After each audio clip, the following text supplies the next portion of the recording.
입니다. 열왕기상 19장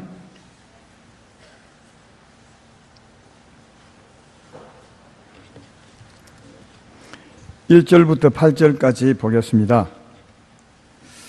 제가 봉독하겠습니다. 아합이 엘리야가 행한 모든 일과 그가 어떻게 모든 선지자를 칼로 죽였는지를 이세벨에게 말하니, 이세벨이 사신을 엘리야에게 보내어 이르되, 내가 내일 이맘때에는 반드시 내 생명을 저 사람들 중 한 사람의 생명을 갖게 하리라. 그렇게 하지 아니하면 신들이 내게 벌 위에 벌을 내림이 마땅하니라 한지라. 그가 그 형편을 보고 일어나 자기의 생명을 위해 도망하여 유다에 속한 브엘세바에 이르러 자기의 사원을 그곳에 머물게 하고, 자기 자신은 광야로 들어가 하룻길쯤 가서 한 노뎀나무 아래에 앉아서 자기가 죽기를 원하여 이르되, 여호와의 넉넉하오니 지금 내 생명을 거두시옵소서. 나는 내 조상들보다 낫지 못하니이다 하고 노뎀나무 아래에서 누워 자더니 천사가 그를 어루만지며 그에게 이르되, 일어나서 먹으라 하는지라. 본즉 머리맡에 숯불에 구운 떡과 한 백물이 있더라. 이에 먹고 마시고 다시 누웠더니 여호와의 천사가 또다시 와서 어루만지며 이르되, 일어나 먹으라. 내가 갈 길을 다 가지 못할까 하노라 하는지라. 이에 일어나 먹고 마시고 그 음식물의 힘을 의지하여 40주 40날을 가서 하나님의 산 호렙에 이르니라. 아멘.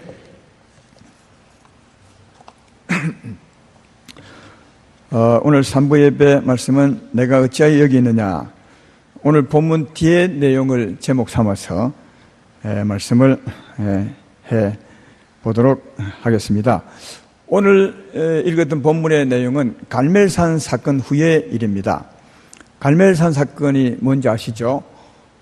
이스라엘 백성들이 하나님을 오래 떠났습니다. 그래서 하나님께서 3년 6개월 동안 비가 오지 않는 저주를 내렸습니다. 얼마나 힘들었겠습니까? 3년 6개월 동안 비가 안 왔으니까요. 그리고 난 후에 갈멜산에서 누가 잘못해서 이런 저주가 왔는지를 대결을 했습니다. 그때 이제 엘리야 한 사람과 그리고 아합 왕 중심으로 바알 선지자, 이세벨 선지자 850명과 갈멜산에서 대결을 했습니다.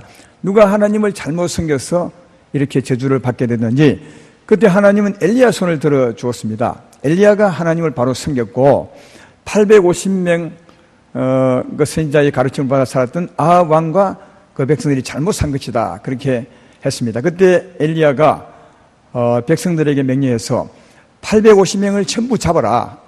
바알 선지자 400명, 이세벨 선지자 450명, 850명을 잡아서 기손 시내로 끌어내리다가 다 죽이라고 했습니다. 그래서 850명을 다 죽였습니다. 우리는 말씀을 읽고 그냥 넘어가지만 850명을 죽였다고 생각해 보십시오. 기손 시내가에서 엄청난 피 비린내가 나겠죠. 그리고 하나님이 그 백성들의 회개를 받으시고 비를 내려서 저주를 그치게 하셨는데, 문제는 아합 왕이 엘리야가 850명을 죽인 것을 알고 그 사실을 자기 부인 이세벨에게 알려줬습니다. 엘리야가 당신이 주관했던 그 선지자 850명을 다 죽였어, 이렇게 했어요. 그래서 그랬더니 이세벨이 사신을 엘리야에게 보내서 말하기를, 내일 이맘때까지 내가 당신을 죽은 사람 중에 한 사람 같지 아니하면 내 신이 내게 벌을 내기를 원합니다. 그러니까 반드시 죽이겠다는 그런 엄포를 내렸습니다. 오늘 읽었던 본문 가운데 그 말씀이 있었죠. 그랬더니 3절에 그 위협을 받고 3절에 엘리야가 이렇게 합니다. 그가 이 행편을 보고 일어나 자기 생명을 위해 도망하여 유다에 속한 브엘세바에 이르러 자기 사안을 그곳에 머물러 두고 하룻길 더 광야로 들어갔다. 그런 내용입니다. 그 엄포가 얼마나 무섭게 들었던지 그 위협을 엘리야가 소리를 듣자마자 바로 도망을 갔습니다.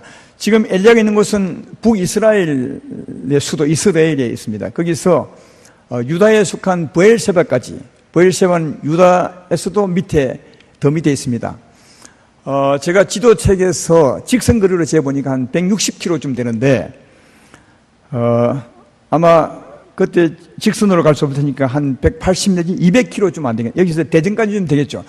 대전에서 바로 마산까지 온 겁니다. 너무, 그리고 마산 사막에 와서, 마산 사막이 아닙니다. 그 부엘세바 사막에 와서 자기 사환을 혼자 사막 입구에 버려두고 혼자 또 도망가서 사막 가운데로 들어가서 로뎀 나무 밑에 앉아서 하는 말이, 하나님 저는 부족합니다. 나를 죽여주십시오. 그렇게 신세 타령하고 있는 엘리야의 모습을 볼 수 있습니다.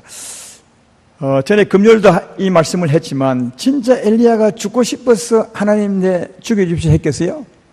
절대로 아닙니다. 죽고 싶었다면 처음부터 도망 안 해야죠. 도망할 때 자기 생명을 위해서 도망했다고.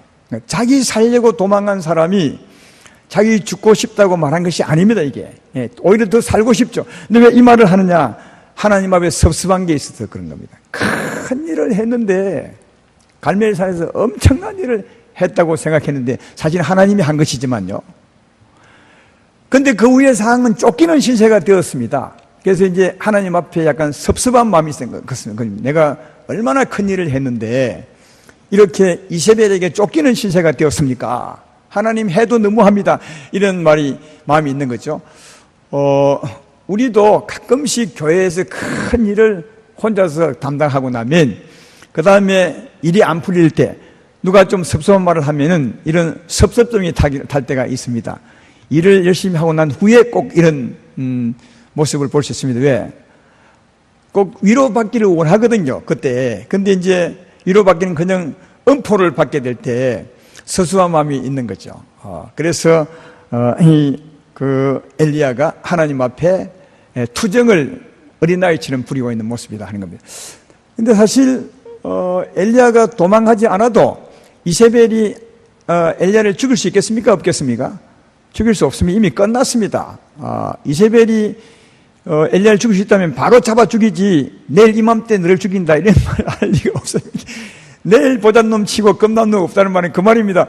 왜냐하면 지가 할 수 있으면 지금 하면 되는데 왜 내일까지 가는 겁니까? 거기 있어도 이세벨이 힘을 못 쓰고, 또 무엇보다 하나님이 지키고 보호해 줄 건데, 하나님을 믿지 못해서, 오히려 하나님을 믿지 못해서 하나님을 불신함으로 도망간 겁니다. 알고 보면 말이죠.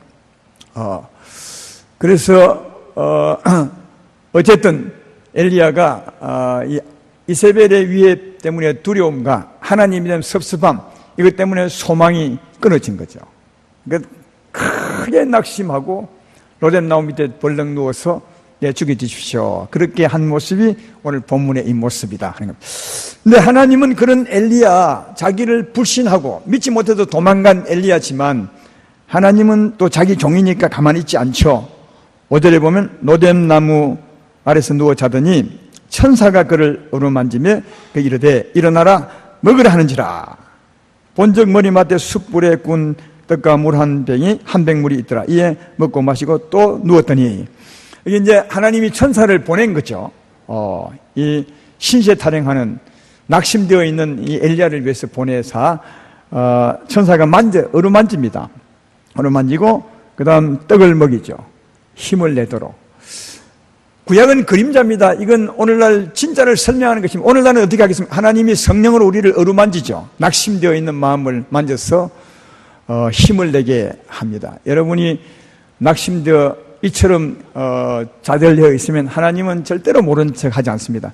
찾아오셔서 성령으로 우리 마음을, 외로운 마음을 만져주리라 믿습니다. 성령이 만지면 다시 우리 마음이 회복이 되죠. 그리고 떡을 먹인 것처럼 말씀의 떡을 먹여서 힘을 내고 위로하는 거죠. 요즘 같으면 힘을 내라, 왜 좌절하고 있느냐, 일어나라, 이런 성령의 음성으로 힘을 내어서 일어나게 하는 겁니다. 근데 엘리야는 굉장히 낙심이 컸던지 한 번 위로받고는 또 누워 자합니다. 그래서 다시 하나님이 사자를 보내사 어루만지시고 다시 떡을 먹였더니 일어나게 되는 겁니다. 회복돼, 다시 낙심 가운데서 일어나 회복되게 되는 것이다. 자, 엘리야가 그 행편에서도 하나님의 큰 위로와 힘을 얻고 일어났어요. 다시 정상으로 낙담 가운데서 일어났습니다. 그러면 엘리야가 그 다음 어디로 갔을까요? 오늘 본문에 보니까 호렙으로 갔습니다. 호렙은 어떤 곳이냐면 또다시 남쪽입니다.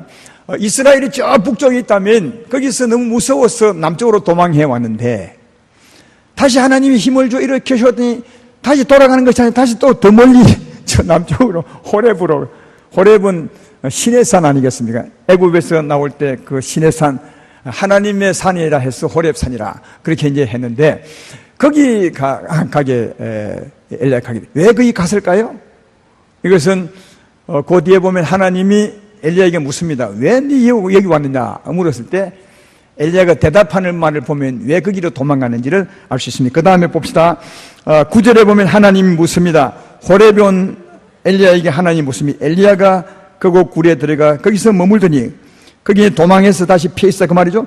여호와의 말씀이 그에게 임하여 이르시되 엘리야 내가 어찌하여 여기 있느냐 그렇게 물었습니다. 그때 이제 엘리야의 대답을 보면 왜 거기 가는지 알 수 있습니다. 10절에 그가 대답하되 내가 만군의 하나님 여호와께 열심히 유별하오니 이는 이스라엘 자손이 주의 연약한 언약을 버리고 주의 제단을 헐며 칼로 주의 선자들을 죽여 섬이오며 오직 나만 남았거늘 그들이 내 생명을 찾아 빼앗으리 하나이다. 이렇게 이 어찌하여 여기 와 있느냐 했더니 엘리야가 하나님 앞에 이렇게 말씀하는 거예요. 이스라엘 백성들이 다 하나님을 떠났습니다. 주의 제단 흘고 다 하나님을 배반한 나 혼자 남았는데 나의 생명도 헤아려서 이렇게 도망와서 여기 있습니다. 그렇게 말하는 거죠. 이 엘리야의 이 말 다음에는 어떤 말을 했겠습니까? 그러므로 하나님 나를 보호해 주시고 저기 하나님의 전을 들고 다 떠났던 사람들은 전부 멸망시켜 주십시오. 그런 말은 없지만 충분히 엘리야의 이 뒤에 그 마음을 읽을 수 있습니다. 제 말이 이해되면 아멘 합시다. 이해 안 되면 아멘 안 해도 괜찮습니다. 다 주님을 떠나고 나 혼자 남았습니다. 나도 죽이려 합니다. 이 말은 나 좀 보호해 주시고 혼자 남았으니까. 그리고 주님을 떠났던 저 백성들을 전부 멸망시켜 주십시오. 이런 말씀드리지 않지만 이 말이 있는 거죠. 하나님은 이 말을 너무 잘 알죠. 우리 마음을 아시니까. 그래서 하나님이 그 뒤에 보면 행동으로 하나님 그 말에 대해서 하나님이 대답하는 말씀이 그 다음에 있습니다. 11절을 보시면 하나님이 행동으로 대답하죠. 여호와께서 이르시되 너는 나가서 여호와 앞에서 산에 서라 하시더니 여호와께서 지나가시는데 여호와 앞에 크고 강한 바람이 산을 가르고 바위를 부수나 바람 가운데 하나님이 여호와께서 계시지 아니하며 바람 후에 지진이 있으나 지진 가운데 여호와께서 계시지 아니하며 또 지진 후에 불이 있으나 불 가운데도 여호와께서 계시지 아니하시더니. 예. 이 무슨 말이죠? 엘리야를 그 굴 앞에 세우시고 하나님 역사합니다. 바람을 확 지나가게 하는데 바람이 엄청 무섭습니다. 바위도 깨고 막 산을 막 쪼개는데 거기 하나님이 안 계시는 거예요. 또 지진이 나는데도 하나님이 안 계시고 불이 막 태워서 사르는데도 하나님이 안 계십니다. 그 말은 하나님이 파괴하고 멸망시키고 죽이는 것을 원한다는 것입니까? 안 원한다는, 원하지 않는다는 것입니다.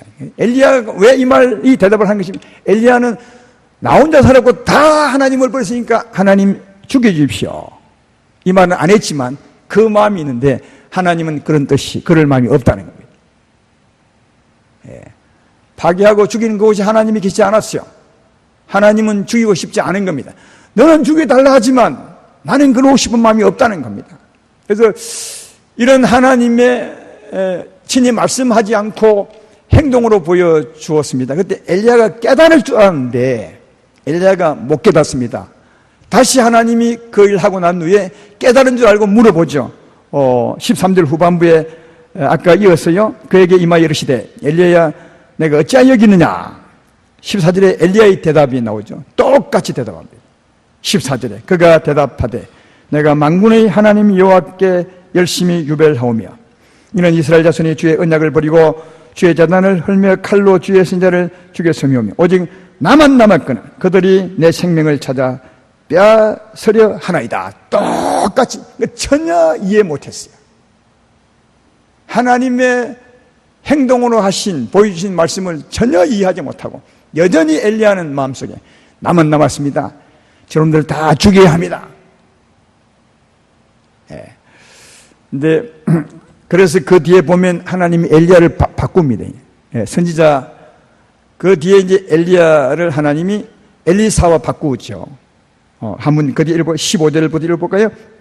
여호와께서 그에게 이르시되 너는 내 길을 돌이켜 광야를 통하여 다메섹에 가서 이르거든 하사엘에게 기름을 부어 아람의 왕이 되게 하고 너는 또 님시 아들 예후에게 기름을 부어 이스라엘의 왕이 되게 하고 또 아베므헐라 사밧의 아들 엘리사에게 기름을 부어 너를 대신하여 선지자가 되게 하라.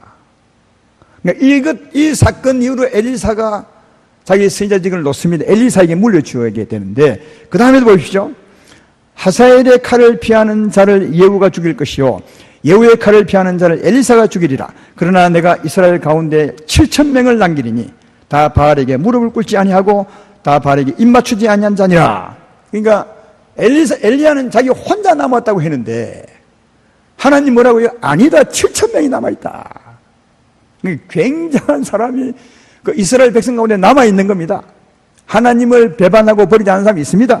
엘리야가 잘못 알았던 거죠. 혼자 남은 줄 알고 도망했는데 알고 봤더니 7,000명이나 있다. 예. 여기서 우리가 생각하고 판단해 보아야 될 것이 있습니다. 엘리야는 음포를 받고 위에 올라가 너무 무서워 광야로 도망갔다가 그럼에도 불구하고 하나님이 힘을 주셔서 일어나게 했더니 다시 호렙으로 도망가서 하는 말이 나 혼자 남았습니다. 저기 있는 백성을 전부 멸하여 주십시오. 이렇게 이런 마음의 하나님은 아니라 나는 그들을 멸망시키고 싶지 않다. 그리고 너 혼자 남은 것이 아니라 7,000명이 남아있다. 그런데 너가 어찌하여 여기느냐 이렇게 물었어요. 그러면 하나님이 너가 어찌하여 여기느냐 왜 여기 왔느냐 이렇게 묻는 물음에 엘리야는 어디 있어야 맞는 것입니까? 하나님 보실 때 여러분이 답을 해보죠. 지금 진짜 호렙에 피난 와가지고 자기 혼자만 살겠다고 그 굴에 숨어 있는 것이 하나님 뜻이겠습니까? 아니면 엘리야가 다시 돌아가서 그 백성과 함께 있는 것이 하나님 뜻이겠습니까? 지금 그거 하는 거예요. 왜 여기 있느냐? 분명히 호렙에 혼자 숨어 있는 것은 아닙니다. 왜? 그건 하나님 뜻이 아닙니다. 그러면 어디입니까? 다시 백성에게로 돌아가는 겁니다. 그 백성 가운데 있는 것이 하나님의 뜻이다.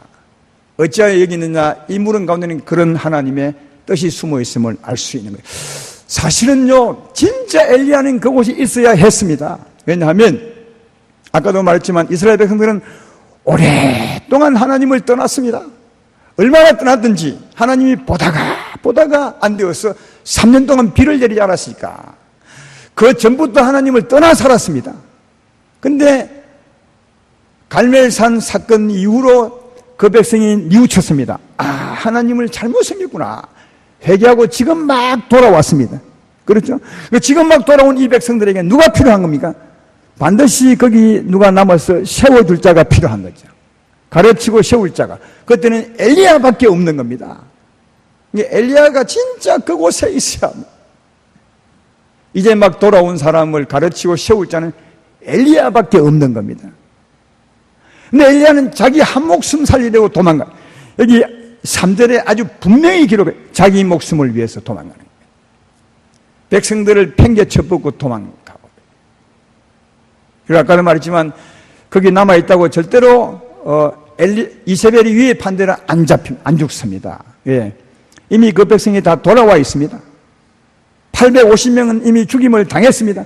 이세벨은 아무 힘 없습니다. 하나님이 주관하는 나라가 되어버린 것입니다. 그래서 이세벨은 단지 위에 팔 뿐이지 아무런 해를 끼칠 수 없는데도 엘리야가 혼자 살겠다고 도망가 버렸습니다. 그리고 혼자만 남은 것이 아니라 7,000명이 남아있어요. 예. 그럼 우리 엘리야가 있어야 될 것이 분명하죠.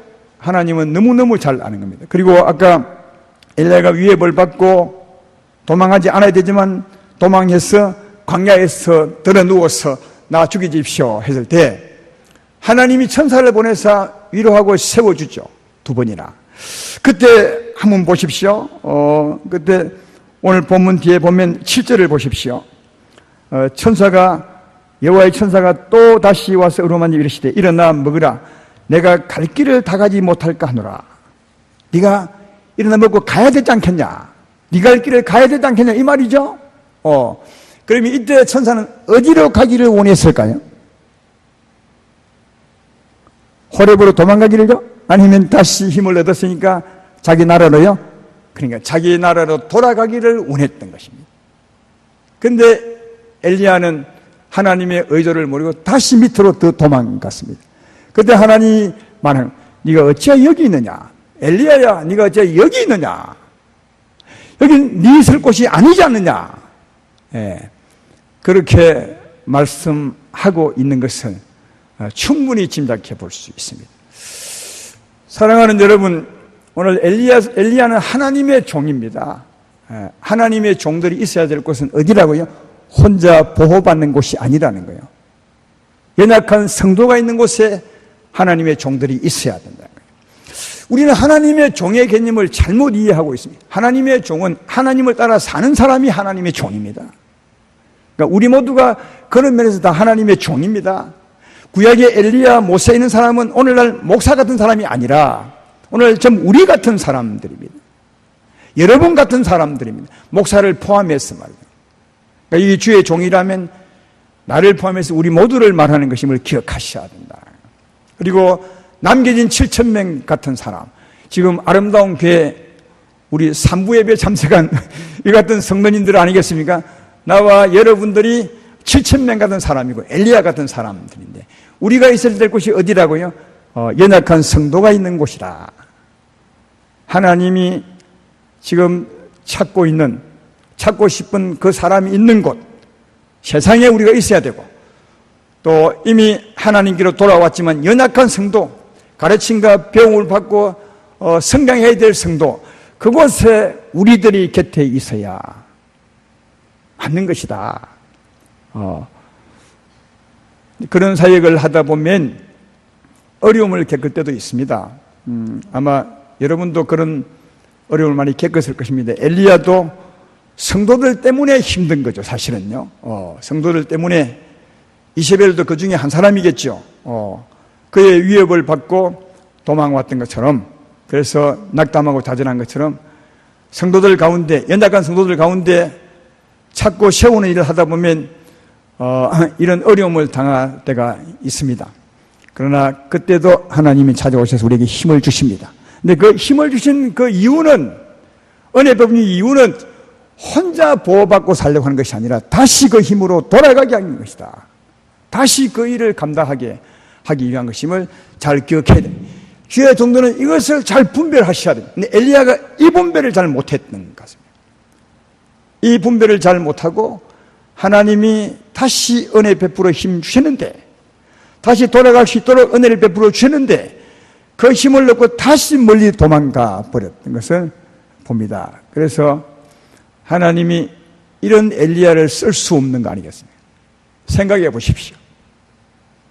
지금 주의 종은 연약한 성도가 있는 그곳에 가서 가르치고 세우고 잃어버린 백성을 찾고 해야 하나님의 일이 이루어지는데, 주의 종을 세운 목적이 그것인데 전혀 그 생각은 없고 자기 혼자 살려고 하나님의 굴에 가서 숨어 있고, 그리고 나머지는 다 하나님을 떠난 사람이니까 죽여주십시오, 이런 마음을 갖고 있다면 하나님은 그를 쓸 수 없는 거죠. 근데 하나님이 두 번이나 말을 해도 전혀 이해하지 못했으므로, 또 그럴 마음도 없었기 때문에 하나님은 그를 쓸 수 없었습니다. 그래서 엘리야에게 말하기를, 너는 가서 엘리사에게 내 겉옷을 주고 그에게 기름 부어서 너를 대신하여 다시 선지를 바꾸라. 엘리야가 진짜 주의 종으로서 하나님 앞에 대접을 못 받는 너무나 부끄러운 모습입니다. 여기 보면 이전까지는 진짜 잘했지만 이후에 이런 말씀을 보더라도 이제 여러분과 내가 있어야 될 곳이 어디냐? 연약한 성도가 있는 곳에 있어야 된다 하는 것을, 늘 교회에만 늘 자기 혼자만 살겠다고 은혜만 생각하고 산다면 은혜 받는 건 좋지만 그러나 은혜 주신 하나님의 이유, 그 목적을 잘못 아는 사람이 아니겠는가 그렇게 생각합니다. 은혜를 받았다면, 힘을 얻었다면, 성령 충만을 받았다면 우리가 살 곳은 세상이고 연약한 성도가 있는 그곳에 있어서 찾고 세우는 사역을 해야 된다는 것입니다. 이런 면에서 여러분은 잘 모르겠지만 저는 우리 사역자, 예비 사역자의 소식을 늘 듣습니다. 우리 전사님 통해서 또 성도님 통해서 정말 얼마나 열심히 하는 분들이 있는지 모릅니다. 대단한 분들 많습니다. 이 더운 여름에도 사람 찾기 위해서 다니는 사람, 물론 자기 일도 하면서 하는 거죠. 그런 분이 정말 많습니다. 대단한 분이 많습니다. 그리고 어려운 성도를 도와주고 가서 봉사해주고, 왜 그러냐? 그 사람을 세우시려고. 그리고 주일 아침마다 연락하고 교회에 데려오고, 데려오는 사람 보면 진짜 힘없고 약한 사람이 얼마나 많아요. 처음부터까지 다 도와주지 않으면 진짜 교회에 올 수 없는 사람, 그런 사람을 위해서 기도하고 헌신하는 성도가 얼마나 많은지 모릅니다. 그리고 어린 성도를 다니다 보면 욕도 먹습니다. 그러나 그 욕도 참아가면서, 욕 먹어가면서 그 사람들을 데려다니는 그 모습은 엘리야보다 훨씬 대단한 사람, 그 연약한 성도 곁에 가 있어서 그를 세우는 모습이 아니겠는가. 하나님은 이런 모습을 진짜 원한다는 것을 알 수 있습니다. 저는 아름다운 교회 목사 된 것을 진짜 자랑스럽게 생각합니다. 매일 설교할 때마다 조금 더 잘 살도록, 조금 더 주께 가까이 가도록 막 책망 비슷한 말을 하지만, 그러나 그게 책망이겠습니까? 우리에 대한 하나님의 소망 때문에 그렇게 하지 않습니까? 그래서 아마 여러분들도 설교를 들을 때 책망 같은 말을 많이 들었을 것입니다. 원래 하나님 말씀이 그런 겁니다. 왜? 죄인을 구원하는 말씀입니다. 죄인이라는 말은 굉장히 연약한 사람들이고, 위치로 말하자면 땅에 붙어있는, 땅에 속한 사람인데, 이 땅에 속한 사람을 저 하늘로 데려가는 사람, 말씀이 하나님 말씀이에요. 그래서 하나님 말씀 붙들고 나를 버리고 주님을 따라가다 보면 점점점 하늘로 올라가는 거죠. 이게 우리 신앙생활이니까 땅에 있는 사람이 들을 때는 날마다 자기를 책망하는 것 같고, 자기를 저주하는 것 같고, 힘들게 하는 것 같고, 잘못 들으면 굉장히 힘든 말씀이죠. 그러나 이 말씀을 힘들지만 잘 듣고 나를 버리고 따라가다 보면 나도 모르는 사이에 하늘에 올라가 있는, 이게 우리 신앙생활이거든요. 죄에서 구원하는 겁니다. 우리는 전적으로 부패되었습니다. 예수 믿기 전에 우리의 모습은 주님이 한 톨도 쓸모없습니다. 정말입니다. 그래서 전적 부패를 하는 말이 그 말이에요. 완전히 우리는 쓸 수 없는 인생입니다. 영육간. 우리에게 조금 가치 있는 것이 있냐? 없습니다. 전혀. 완전히 부패된 겁니다. 죄와 허물. 짐승보다 더 못한, 마물보다 거짓되고 부패한 사람이 인생이다. 인생은 모르지만 하나님은 안다 하지 않습니까? 그래서 우리 인생은 선을 행할 수 없다고 유명한 비유가 있죠. 구서 여인이, 흑인이 자기 피부를 희게 할 수 있다면, 표범이 자기 반점을 바꿀 수 있다면 악에 능한 너희도 선을 행할 수 있을 것이라. 이건 우리가 절대로 선을 행할 수 없다는 것입니다. 흑인 여인이 자기 피부를 희게 못 바꾸는 것처럼, 표범이 자기 반점을 바꿀 수 없는 것처럼 우리가 선을 행할 수 없다는 겁니다. 그만큼 부패되고 사막과 광야고 버려진 인생인데, 이런 사람을 정말 거룩하고 아름답게 만들어가는 말씀이니까 하나님 말씀을 들을 때는 매일 책망 같습니다. 매일 책망하고, 매일 우리가 부족하고, 매일 못됐고, 그게 정상인 설교입니다. 왜 매일 우리를 정죄하십니까? 이 말씀 자체가 정죄입니다. 왜? 죄인을 끌고 가는 말씀이기 때문에 그렇습니다. 그러나 매일 그렇게 할 수 없어서 가끔은 예수 믿으면 복을 받습니다. 예수 믿으면 건강을 주십니다.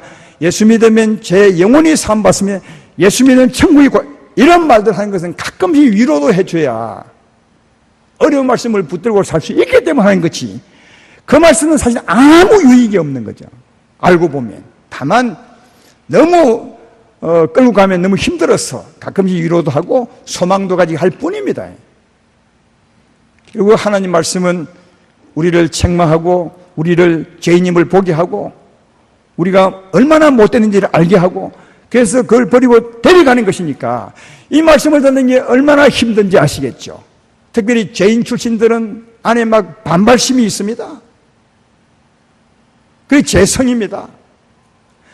잘 된다고 하면, 좋다고 하면 기쁜 마음이 있지만 못 된다 하면 이게 막 솟아오르는 그 분노가 있는 게 이게 죄성입니다. 그러니까 이제 가둬온 성도님들이야 그런 설교 막 들어도 막 그런가 보다 하고 안 됐기 때문에 좋게 싶겠지만 머리가 굵어 있는 사람들은 그런 설교 얼마나 힘이 들겠냐고요. 그래도 그 말씀 듣고 따라온 건 얼마나 감사한지 모르고 지금은 이런 설교 듣기 때문에 늘 못한다, 부족하다 해서 우리가 부족한 것 같지만 그런 말씀을 듣고 살아왔다면 굉장한 사람이 되어가고 있는 것이다. 지금 그래서 아름다운 교회 성도를 되게 자랑합니다. 제가 제일 싫어하는 말이 있습니다. 우리 성도님들이 왜 저래? 정말 싫어합니다. 아름다운 교회 성도가 왜 저래? 그건 진짜 죽기보다 더 듣기 싫은 말씀. 왜? 내가 그렇게 안 가르치고 그런 말씀을 안 했는데 다른 사람이 그렇게 판단하면 정말 기분 나쁜 일이에요. 그만큼 아름다운 교회에 대한 애착이 내게 있다는 것입니다. 따라서 여러분들도 설교를 들으실 때 좋은 마음으로 들으시고 또 연약한 자를 세우고 또 잃어버린 자를 찾는 그 현장에서 오늘 하나님의 소망처럼 그렇게 사역한다면 얼마나 큰 기쁨이 되겠냐 해. 이걸 잘못 들으면 매일 목사하고 다투는 사람이 되겠죠. 왜 맨날 나를 책망하나, 왜 맨날 저러나 이렇게 하겠지만 그렇게 생각하지 말고 우리 다 부족하죠. 그러나 하나님의 나를 향한 진실한 의도를 잘 알아서 그런 설교 듣고 소망을 가지고 그리고 하나님께 은혜를 받았다면 그 연약한 성도가 있는 그곳에 현장에 가 있는 내가 된다면 참으로 복이 있겠다 그런 생각을 해보았습니다. 우리 교회 아름다운 교회처럼 참 내가 좋아하지만 또 하나는 굉장히 많이 바뀌었습니다.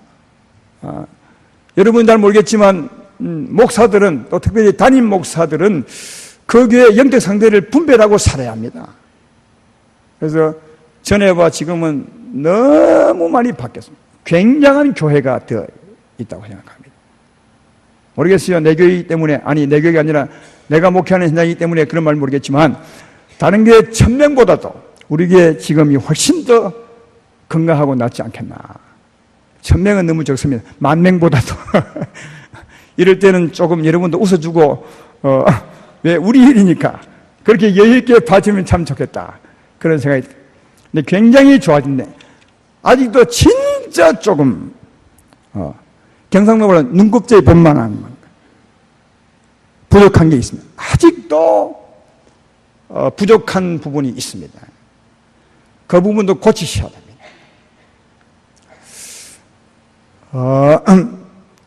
우리 부모님들은 자녀들 든데 얘기를 함부로 안 하죠. 왜냐하면 자녀들은 분별할 능력이 없습니다. 그래서 부모 말을 그대로 받아들여 버립니다. 이 부모님들이 자녀 있는데 정말 분별 없이 목사 얘기를 하고 교회 얘기를 막 해버리면 애들은 분별력이 없어서 그대로 받아들입니다.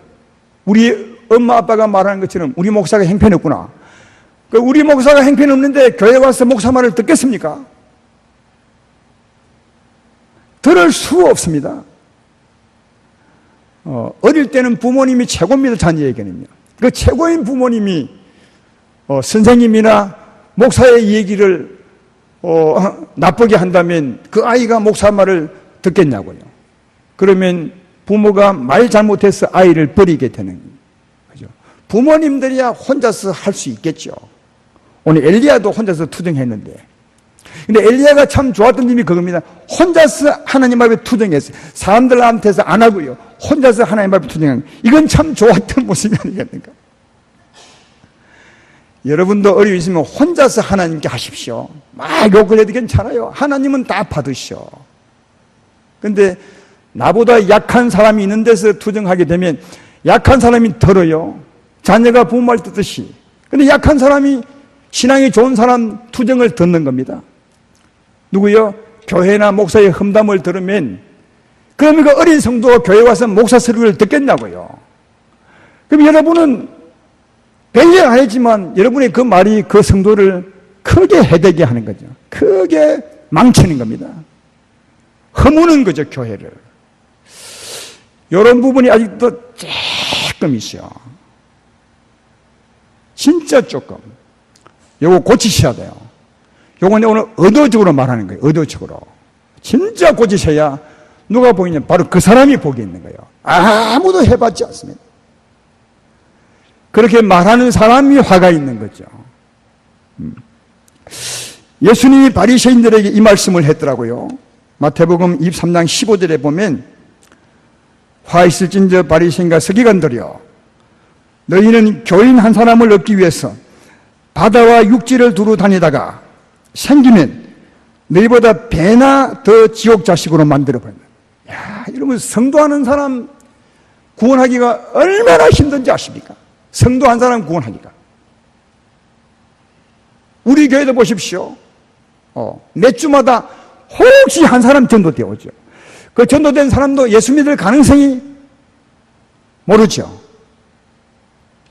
진짜 요즘은 산을 넘어 바다를 건너 육지를 지나 한 사람 구원하기 힘드는데 우리가 말 한마디 잘못해 버리면 그 사람을 예수님에 떨어낸다니 배나 더 지옥 자식을 만든다는 거예요. 바리새인들이.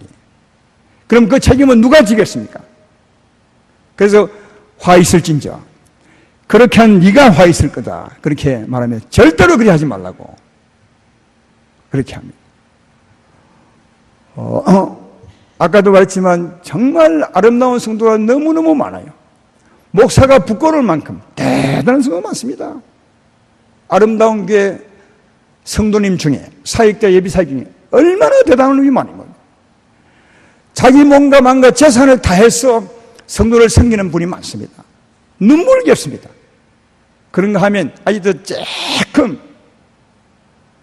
그도 머리가 굵은 사람들이 성도들의 삶을 허무는 사람이 있습니다. 거의 다 고쳐졌지만 조금요. 이 부분은 내가 의도적으로 말하니까 그런 사람은 고쳐서 화를 받는 사람이 아니라 복을 받는 사람이 되어야 하는 겁니다.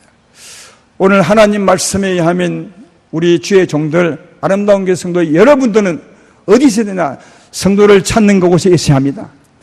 연약한 성도 혼자 설 수 없는 성도 바로 그 곁에 있어야 됩니다. 이게 주의 종들이 있을 곳입니다. 힘이 들 때는 하나님께 은혜를 구하십시오. 너무 힘들면 투정을 하십시오. 엘리야처럼 들어 누워서 주여 내가 못 살겠습니다 해도 괜찮습니다. 하나님은 압니다. 그런 자에게도 하나님이 찾아가셔서 위로합니다. 힘을 줍니다. 일어나야 되지 않겠냐? 네가 갈 길이 있는데 여기 누워있을 것이 아니라 네가 가야 될 곳이 있지 않느냐? 어린 성도들, 약한 성도들이 있지 않느냐? 하나님이 힘 줍니다. 그들을 위해서 힘 주는 겁니다. 그때 힘을 얻어서 우리가 갈 곳은 여전히 그곳 힘을 꼭 기억하셔야 됩니다. 하나님이 찾는 사람이 두 사람 있었습니다. 아담에게 찾아오셔서 말씀하기를 아담아 내가 어디 있느냐? 그렇게 물으셨고 엘리야가 하나님을 피해서 주의 백성을 피해서 도망가 있을 때 하나님 말하기를 네가 어찌 여기 있느냐? 그렇게 물으셨습니다. 아담에게 물었을 때는 아담이 하나님을 떠나 있었습니다. 하나님을 떠나 있는 사람에게 하나님은 언제나 이렇게 질문합니다. 내가 어디 있느냐?